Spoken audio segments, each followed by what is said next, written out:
Okay. Alright. Assalamualaikum. Good morning, evening, or whatever time you're watching. And thank you so much for taking your time to join me here. So, and if you entered here, do tell me from where part of the world are you hearing from? I would love to know that.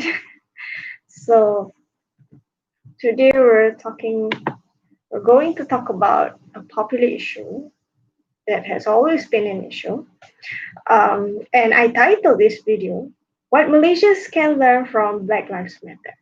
So, as we all know, the murder of George Floyd is getting popularity worldwide. Even though it is an American issue, it resonates with us due to its sensitive and very resonating um, theme, I shall say.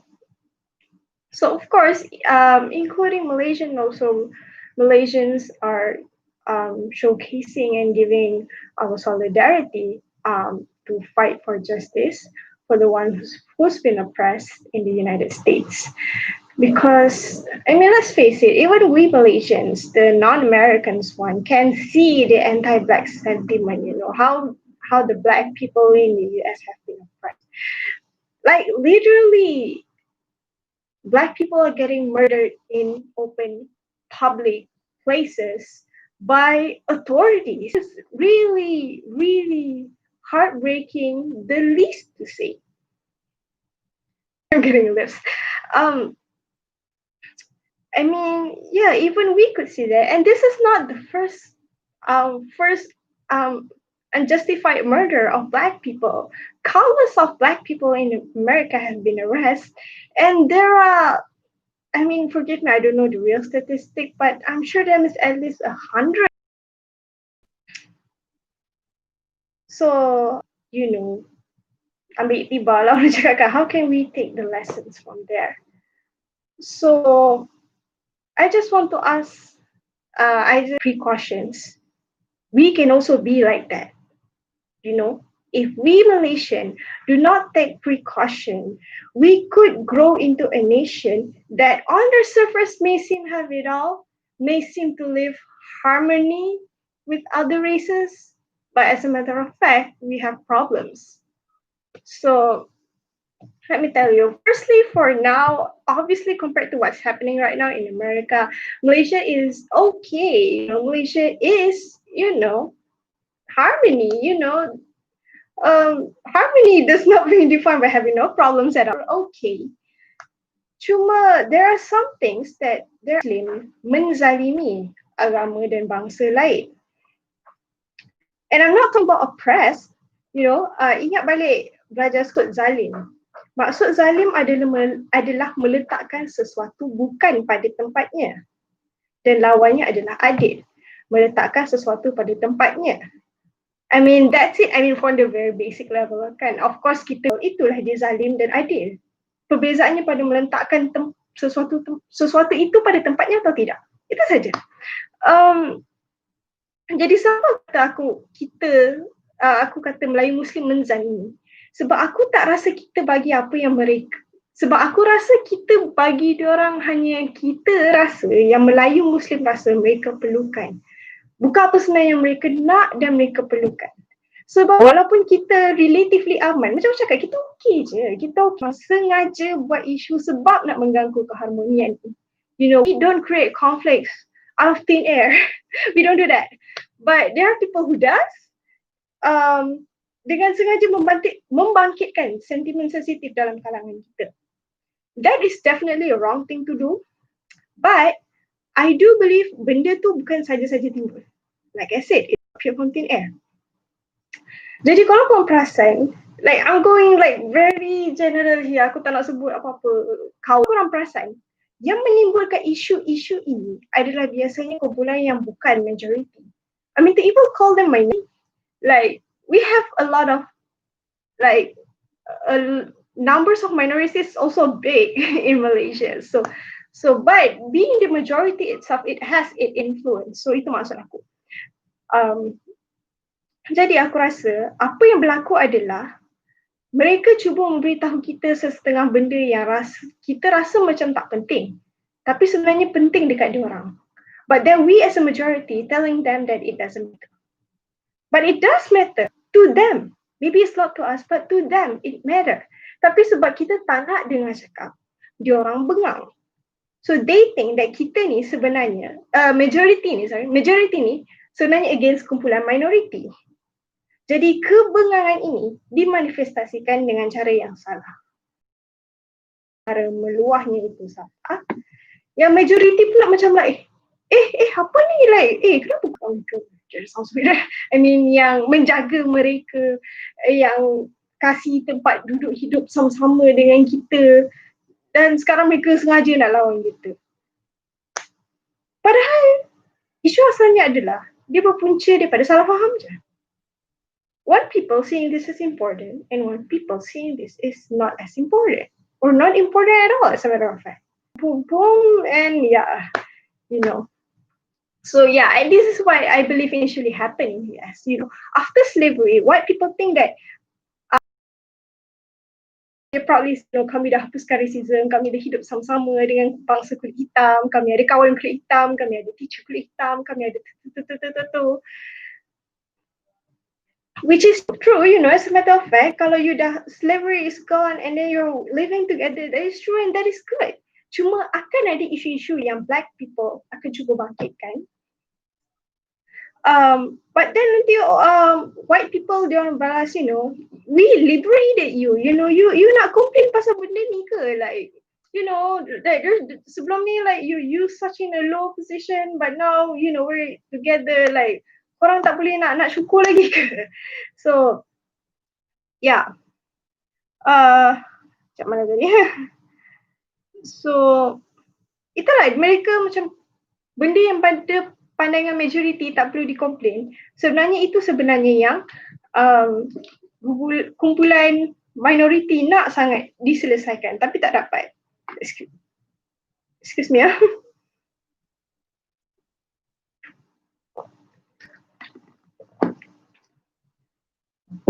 Jadi lepas daripada komplain tu dan beberapa komplain lain, walaupun pada luarannya mereka nampak aman, tapi disebabkan dah jadi benda tu dah nampak dah, so like the majority and the minority mula macam they're pitted against saja, you know, like kita cuba ngam tapi diorang tak dengar cakap kita. So yelah, dalam kita sama-sama berkehidupan bersama-sama, kita still kena waspada dengan diorang, kita still kena jaga dengan diorang.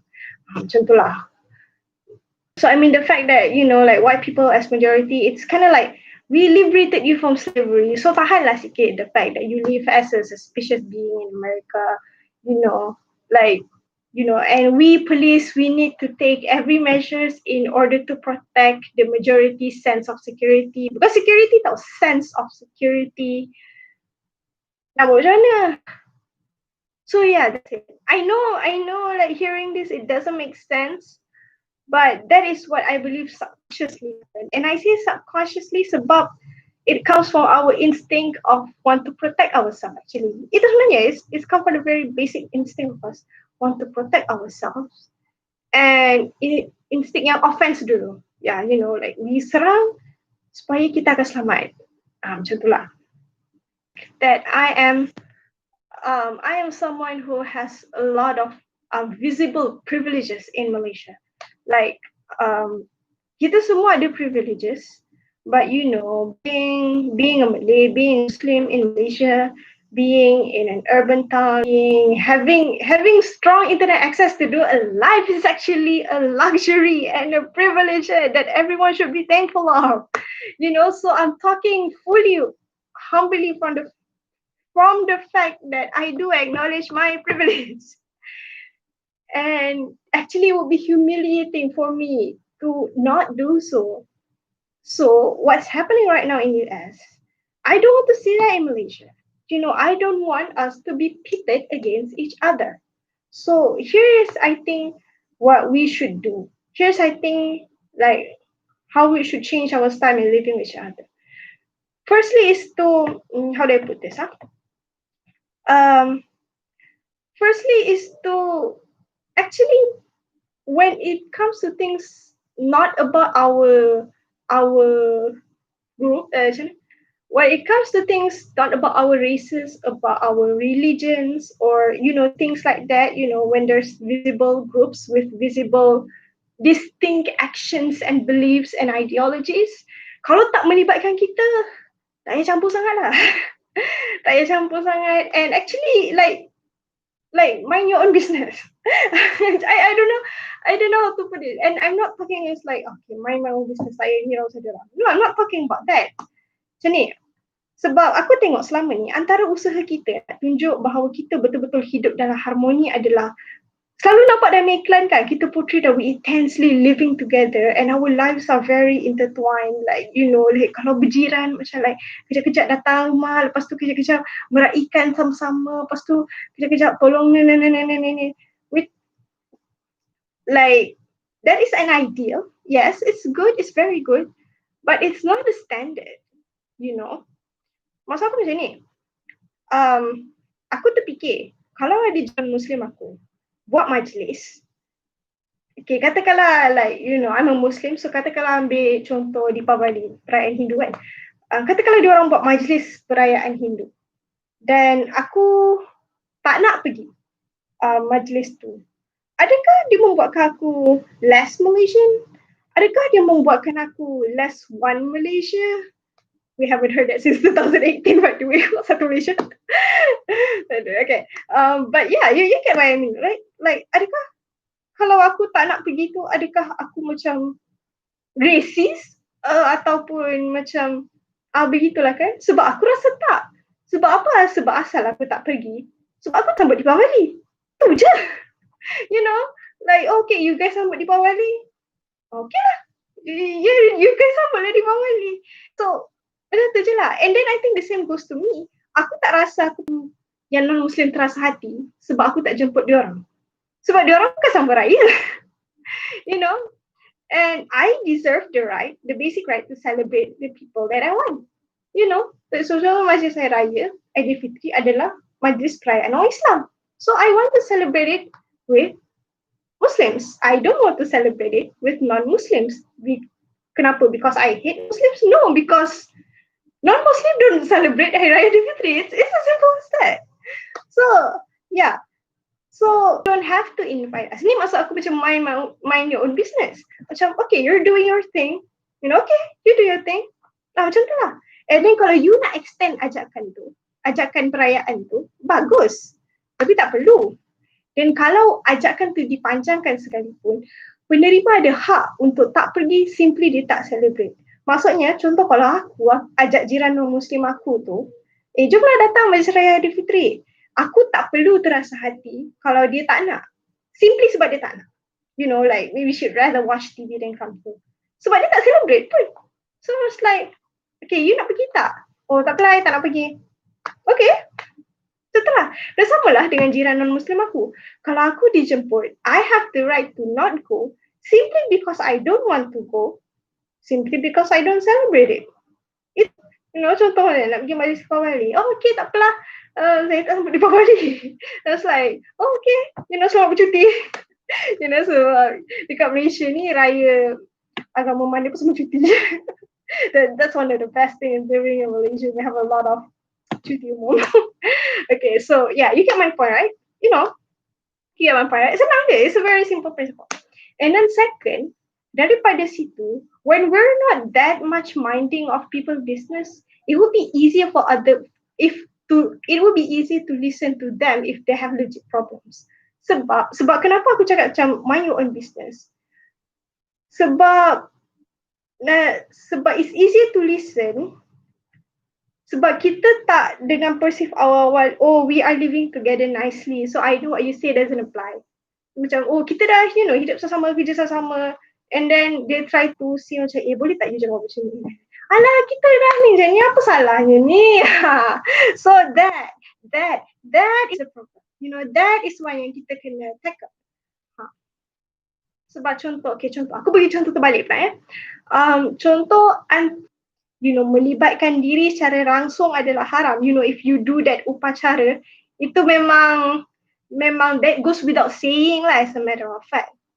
Jadi common sense lah untuk Muslims, kalau nampak majlis upacara agama lain, dia akan menjauhkan diri.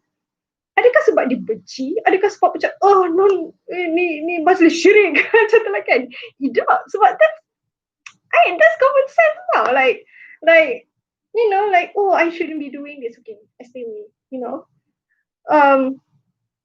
So tapi contohlah majlis Sipawali tadi kan, kalau ada yang mengajak Muslim and then Muslim tu yelah macam berat hati nak pergi ke sebab sekian and then they will be like, alah kita dah biasa buat sama-sama, kerja sama-sama, awak tak boleh datang, kita kasih makanan halal, kita main gitu. And then kita ni lagi-lagi orang Melayu ni macam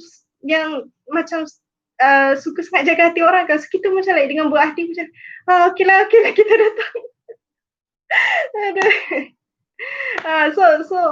So you get my point, right? Kita rasa kita dah boleh tahan lama merdeka bersama-sama, bukan setakat dengan bangsa Melayu, dengan bangsa lain. But 50 years is relatively a short time for us to say that we live in. That's my two, if you want to take away something from today, itulah dua. You you don't have to go all the way to show yang we are so intertwined ke apa. No, you just live your life as usual and just let them live their life as usual. Daripada situ, kalau diorang datang dengan concerns, you akan identify itulah concerns yang legit. Okay, excuse me again ya.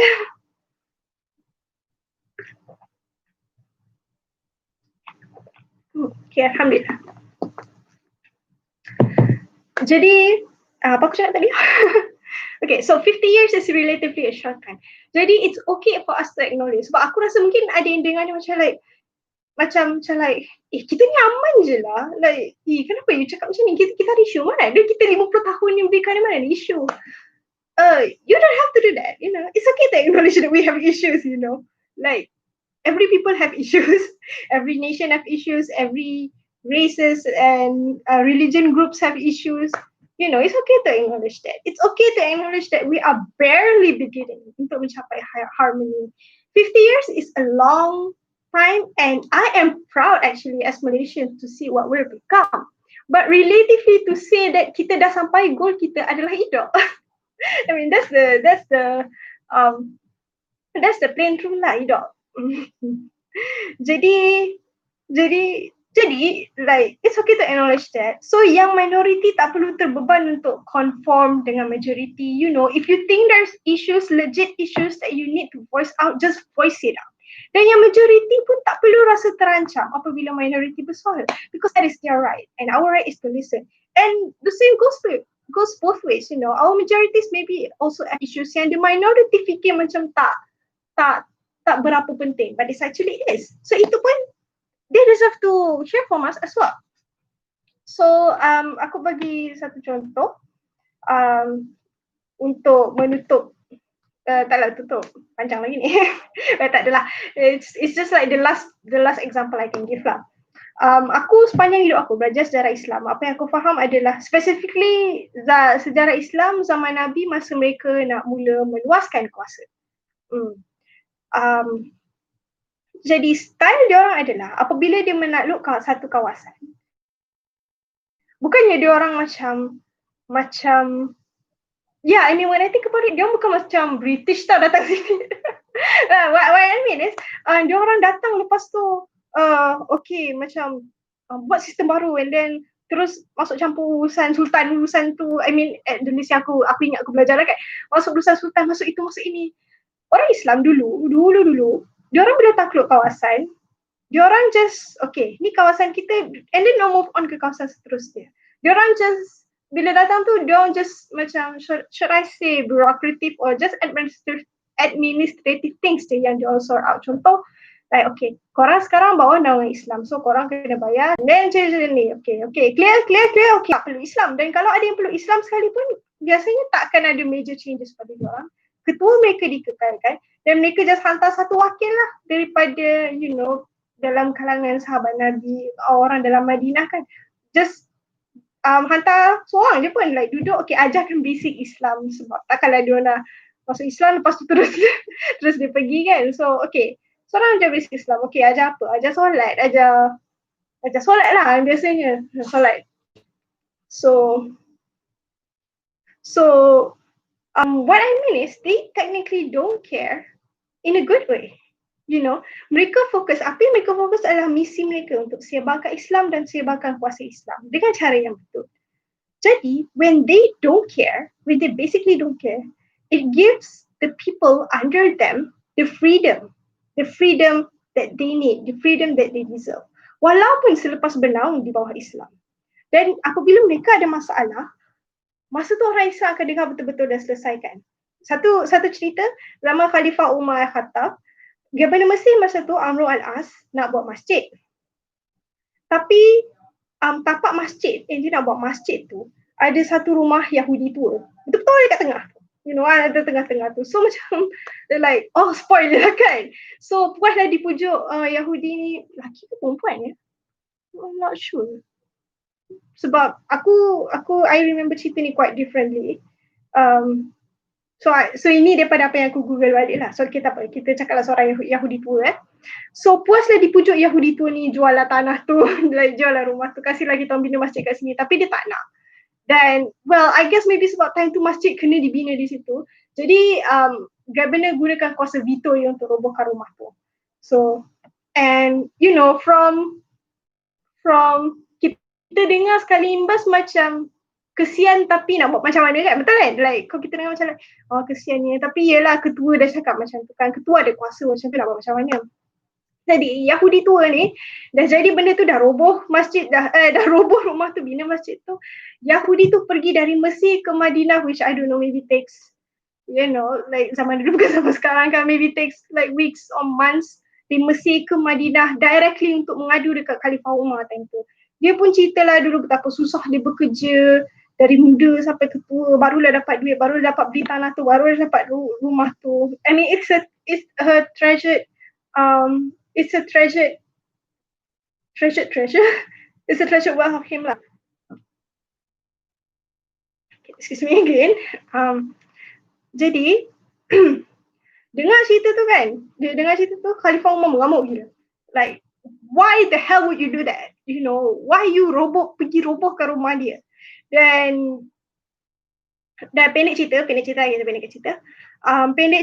like governor panik, Khalifah Umar marah dan nak suruh masjid tu dibongkar balik, terus untuk just tear that masjid down, bina balik rumah tu. Sebab dia takut sebab Khalifah dah marah. Itu pun, atau at the very least, kalau tak dirobohkan masjid tu pun, just bina rumah orang Yahudi tu kat tengah-tengah masjid tu, which is obviously orang bawah dia macam, why, like come on, you really gonna do that? Macam tu lah, sebab ingat tau, masjid tu dah siap, masjid tu dah lama siap. But then like bila benda jadi tu, benda tu orang panik macam tu kan. So pendek lagi cerita, I mean if you want to know the whole story, Google kan. But pendek lagi cerita, akhirnya Yahudi tu pun mengikhlaskan jugalah tanah dia.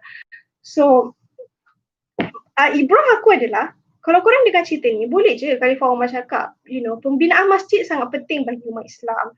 Kamu di bawah naungan Islam, berkorbanlah sikit sebab kita orang yang jaga kau sekarang. Kita boleh kasih rumah kau yang lain, you know, I know it's a treasured wealth of yours, tapi kita boleh kasih rumah lain yang bagi bagus, you know, you seharusnya bersyukur. Tahu, once orang di bawah dia datang mengadu, it is very big deal for him or her.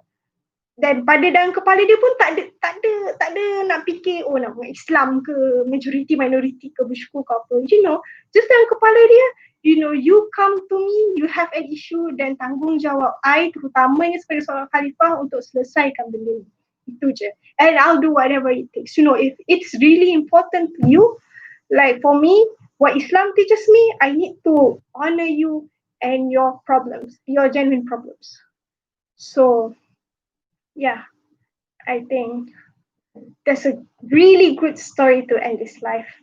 Fikir-fikir kan? So yeah, I think that's it. Itulah dia pendapat peribadi aku tentang ini. Obviously it's not 100% right, but I'm sure it's not 100% wrong either. Jadi sebarkanlah mana yang benar dan tegurilah mana yang salah. Sebab hakikatnya yang benar itu daripada Allah dan yang tak benar itu adalah daripada kekurangan diri aku sendiri. So I'm gonna end this. Thank you for watching and Assalamualaikum. Wow, what a story. Okay, are you sure you want to end your stream? Alright.